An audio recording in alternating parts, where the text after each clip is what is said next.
सुप्रभात। ये divine message अभी आपके पास पहुंचा। ये पूरा ब्रह्मांड साईं आपको मैसेज दे रहा है।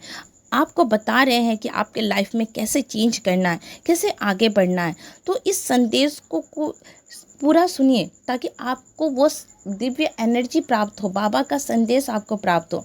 इस संदेश के माध्यम से साईं आपको कहना चाहते कि मेरे प्यारे बच्चे, नकल के लिए भी अकल की ज़रूरत होती है ना। तुमने हमेशा इस बात को सुना है, इस लाइन को सुना है, तो तुम क्यों नहीं अपने ऊपर विश्वास रखते हो। नकल वही करते हैं जिनके पास क्षमता और आत्मविश्वास भरा नहीं होता है।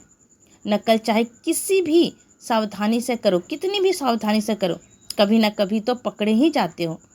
नकल सबके करिए जा सकती है, पर 3 चीज़ों में कभी नकल नहीं करनी चाहिए, क्योंकि नकल करके कोई तुम्हें फ़ायदा नहीं होने वाला है और वर्तमान में तुम उसी चीज़ को कर रहे हो।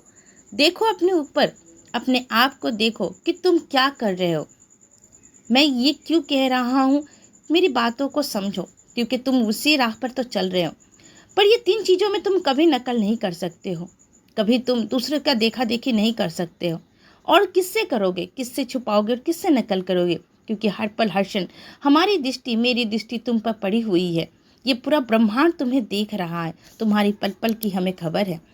ये 3 चीज़, चरित्र, ज्ञान और संस्कार, इनकी नकल कभी नहीं की जा सकती है। पहले किसी व्यक्ति का चरित्र उसकी नैतिकता, ईमानदारी और विश्वास का प्रतीक होता है। समझो मेरी बात को, मैं संदेश के माध्यम से तुम्हें क्या कहना चाहता हूँ। पहले अपनी चरित्र, अपनी नैतिकता और अपनी ईमानदारी को बनाओ। इसीलिए किसी की चरित्र की नकल नहीं की जा सकती है। दूसरे किसी व्यक्ति का ज्ञान भी उसकी नहीं ली जा सकती है, क्योंकि ज्ञान खुद अर्जित की जाती है और ज्ञान सबसे बड़ी चीज़ है, उसके फैसले बन जाते हैं। इसीलिए किसी व्यक्ति का ज्ञान भी कभी नकल नहीं करना चाहिए। और तीसरी, व्यक्ति कुछ संस्कार जन्म से लेके आते हैं और कुछ समाज और कुछ परिवार से मिलता है। किसी के संस्कार की नकल कभी मत करो, अपना संस्कार खुद बनाओ।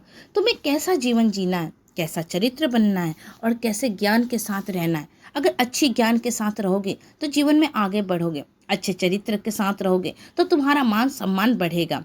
और हाँ, अच्छे संस्कारों के साथ रहोगे तो इस धरती को छोड़ने के बाद भी तुम्हारा नाम होगा, तुम्हारा यश होगा और तुम्हारे आने वाली पीढ़ियों पर ईश्वर परमात्मा की असीम कृपा बरसेगी। तो तुम्हें अब सोचना है कि तुम्हें कैसा जीवन बिताना है। तुम दूसरों की नकल करते हो, दूसरों की बातों में आ जाते हो, इससे कुछ होने वाला भी नहीं है। और हाँ, जब तुम अगर संभलने की कोशिश नहीं करोगे, अपने आप को बदलने की भी कोशिश नहीं करोगे, तो ईश्वर तुम्हारा साथ भी छोड़ देगा। ये संदेश तुम्हें एक चेतावनी के रूप में लेना है, क्योंकि तुम्हारे आसपास बहुत कुछ ऐसी हो रही है जिसे मैं देख के बहुत दुखी हूँ। अपने आप को बदलो, अपने चरित्र को बदलो, अपने विचारों को बदलो। मैं हमेशा खड़ा हूँ, बस तुम परिवर्तन करके मेरा हाथ थाम लो। खुश रहो, सबका मालिक एक।